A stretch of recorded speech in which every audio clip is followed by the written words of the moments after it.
This one is for the hearies in the room, because deaf people shouldn't be in charge of their own accessibility when you are the problem.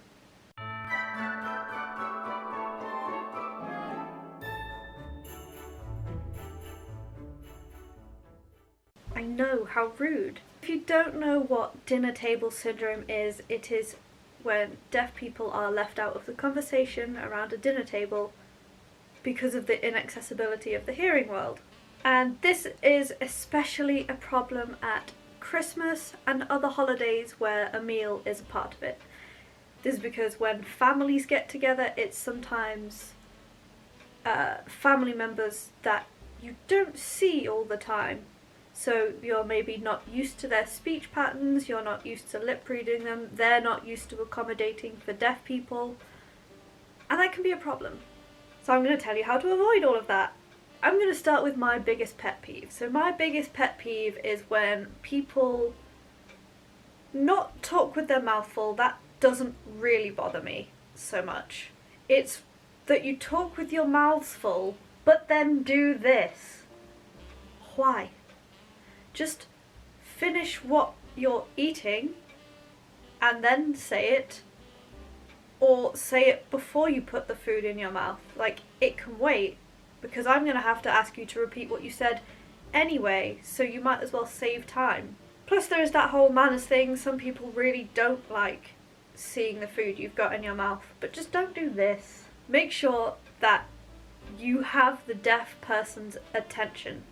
So a small tap on the arm to be like, hey, I am about to say something to you, because for me personally, I don't know if this is the experience for every deaf person, because I am not every deaf person, but if there's a lot of conversations going on, I can't necessarily tell when somebody's talking to me, especially if they're also looking down at their plate or if they haven't physically turned towards me to speak. So, you know, just a small tap, a little nudge. Try and be aware of what we've got in our hands, so don't grab my arm if I've got a fork in my mouth, maybe. Common sense there. But just, you know, get our attention so that we know that you're talking to us. If you are struggling regardless, because there is a lot of conversations going on around the table, you can find alternative ways to communicate. I have made a video about how to talk to deaf people if you don't sign, so I will link that up here. But the use of apps, the use of voice to text can be really helpful in these situations, especially because you'll have your hands full with cutlery. So there is an app that I recently found, and I'm not sponsored, and I haven't actually had the chance to use it, but it's good in theory. I have an iPhone, so I don't think it's available on Android, but I think there are similarities. Please discuss in the comments below if you have any voice to text apps that are really helpful for you, because I'm still experimenting. And while you're there, don't forget to like this video, subscribe to my channel if you haven't already, and ring that notification bell so you get notified every single time I post a new video. Videos go up every Saturday at 6 PM UK time, at least one bonus video every single month, apart from this month where it's Vlogmas and there's one video every day for 25 days. I'm so sorry. But these apps can be really, really helpful. So the app that I use is called AVA. AVA. So AVA. So this app, basically everybody downloads it and then everybody puts it in their pocket, and as they're talking, the app transcribes it onto the deaf person's screen, possibly everybody's screen, I'm not really sure.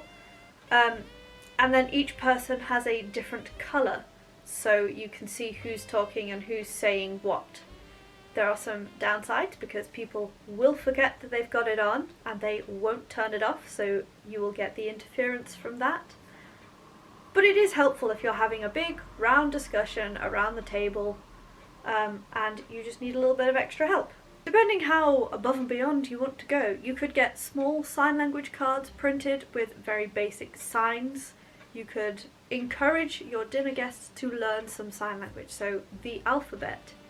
I kind of have this pet peeve when people learn the sign language alphabet and then that's all they learn, because I don't want to have to spell out my entire conversation with you.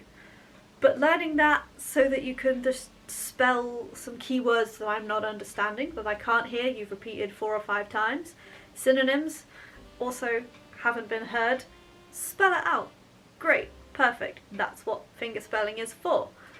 But also some key phrases like hello, how are you, Merry Christmas. Not super difficult, kind of fun because it's holidays. I am biased because I'm learning BSL and I'm finding it incredibly fun. I love signing, not the point. Having these little signs that they can learn for fun, and hopefully that will encourage them to like, hey, I wonder what the sign for this is, and then they'll go and find it, and then they'll find another word they want to know the sign for. And it goes on. A note on seating arrangements. It's not always an option for everybody because you can't always just buy new furniture, and I'm aware of that. But try and have seating in a round shape, because the square tables or the rectangle tables, I can't see everybody at the same time, and people trying to talk to me, there's always some sort of obstructed view, we have to move, we have to duck, so it can be awkward and you're not necessarily talking to the whole table. But also, it does have the advantage of you're also not expected to talk to everybody. So you've always got like one end of the table having their discussions, and then those people catch up with the people at the other end of the table later.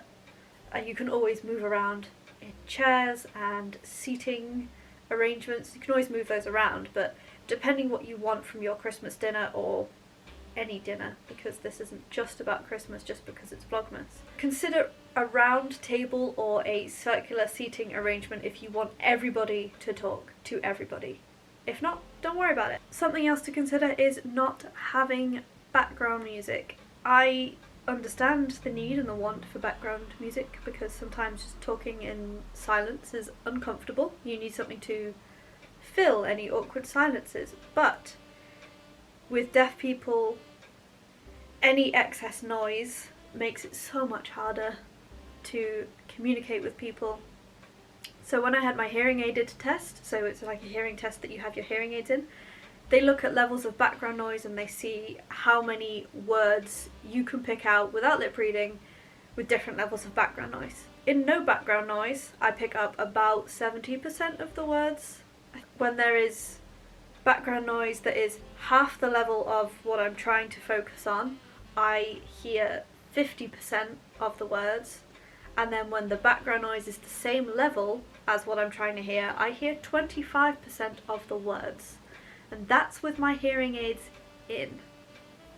So just be mindful of that. You don't need background noise, I promise. I'm not sure how everybody decorates their table for Christmas, but I've seen some obscene table setups where there's been like candles, like tall candles, and there's been like statues, there's been vases of flowers so you can't see across the table to another person. Don't do that, and make sure the lighting is good. I need really good lighting to be able to lip read properly, because so much of deaf people's understanding comes from visual cues. You want to be able to see properly, so low light situations might be comfortable and ambient and set the mood, but it's going to alienate your deaf guests. So it's not really necessary. You can still have candles lit in a well lit room. We'll be able to see that. Access over atmosphere. And finally, sensory overload is a thing.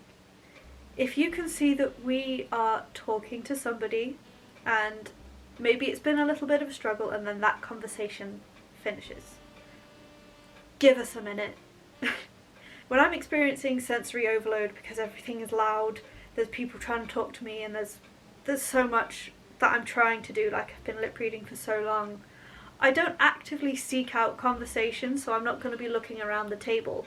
I'm going to be focusing on my food and my drink, and then I might look around once I've had a couple of bites to eat, had a swig of wine, and I've reset myself. I've taken a few minutes to just breathe in, reset my brain, and not lip read for a second.